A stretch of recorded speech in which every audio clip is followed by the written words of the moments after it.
నమస్తే and welcome to hit TV. దేశవ్యాప్తంగా ఎన్నికల నగారా మోగింది. లోక్సభ ఎన్నికలతో పాటు 4 రాష్ట్రాలకు ఎన్నికలు జరగనున్నాయి. 7 విడతల్లో జరిగే లోక్సభ ఎన్నికలు ఏప్రిల్ 19 నుంచి ప్రారంభం కానున్నాయి. ఏప్రిల్ 19న అరుణాచల్ ప్రదేశ్, సిక్కిం రాష్ట్రాలలో లోక్సభతో పాటు అసెంబ్లీకి కూడా ఎన్నికలు జరుగుతాయి. తెలుగు రాష్ట్రాలైన ఏపీ, తెలంగాణ విషయానికి వస్తే ఒకే రోజున అనగా మే 13న ఎన్నికలు జరగనున్నాయి. ఏపీలో పార్లమెంట్, అసెంబ్లీకి పోలింగ్ జరగనుండగా తెలంగాణలో లోక్సభ ఎన్నికలకు మే 13న జరుగుతాయి. జూన్ 4న కౌంటింగ్ జరుగుతుంది. మరోవైపు ఎన్నికల షెడ్యూల్ వెలువడిన నేపథ్యంలో దేశవ్యాప్తంగా ఎన్నికల కోడ్ అమల్లోకి వచ్చింది. లోక్సభ ఎన్నికలు 2024 ఆంధ్రప్రదేశ్ సహా 4 రాష్ట్రాల అసెంబ్లీ ఎన్నికల ప్రచారంలో రాజకీయ పార్టీలు, అభ్యర్థులు హద్దు మీరవద్దునని కేంద్ర ఎన్నికల సంఘం హెచ్చరించింది. ఎన్నికల నియమావళిని విధిగా పాటించాల్సిందేనని వార్నింగ్ ఇచ్చింది.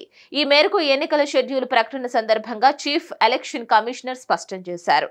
గతంలో చాలాసార్లు నోటీసులు జారీ అయ్యాయి, కానీ చర్యలు అంతగా లేవు. నైతికమైన చర్యలు ఉండేవి, కానీ ఈసారి గట్టి చర్యలు ఉంటాయి. గత చరిత్రను పరిశీలన చేసి తగిన చర్యలు తీసుకుంటామని చీఫ్ ఎలక్షన్ కమిషనర్ హెచ్చరించారు.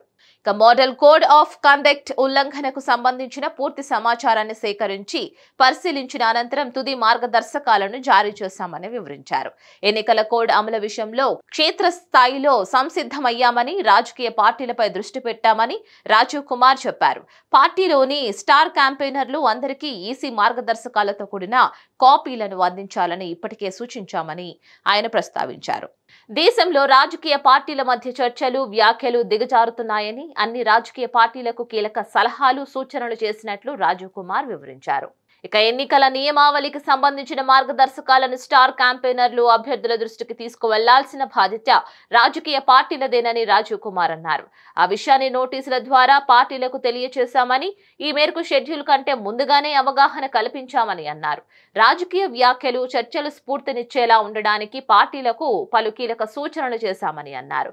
విద్వేష ప్రసంగాలను ఎట్టి పరిస్థితుల్లోనూ సహించేది లేదని రాజీవ్ కుమార్ పేర్కొన్నారు. కులమతపరమైన విన్నపాలు, వ్యక్తిగత విషయాలపై విమర్శలకు దిగకూడదని సూచనలు చేశామని అన్నారు. దీనిపై మరిన్ని అప్డేట్స్ కోసం కీప్ వాచింగ్ హిట్ టీవీ.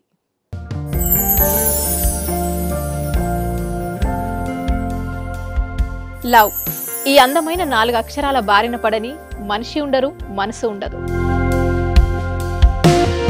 ఈ లవ్ కొంతమంది జీవితానికి సరిపడా మధురమైన అనుభూతులను అందిస్తే, మరికొంతమందికి జీవితాంతం వెంటాడే చేదు జ్ఞాపకాలను మిగిల్స్తుంది. లైలా మజ్ను, పార్వతీ దేవదాస్, ఈ 2 కథల్లో మజ్ను లైలా ప్రేమ కోసం ఎంత పరితపించాడో విన్నాం. దేవదాస్ పార్వతీ ప్రేమ కోసం ఎంత పిచ్చోడయ్యాడో చూసాం. కానీ లైలా మజ్ను ప్రేమ కోసం ఎంత ఆరాటపడిందో మనం ఆలోచించలేదు. దేవదాసు దూరమయ్యాక పార్వతీ పరిస్థితి ఏంటో మనం అర్థం చేసుకోలేదు. ప్రేమ నుండి పెళ్లి వరకు వెళ్ళలేకపోయినా ఎంతో మంది అమ్మాయిల బ్రేకప్ స్టోరీస్తో మీ లవ్ టుడే.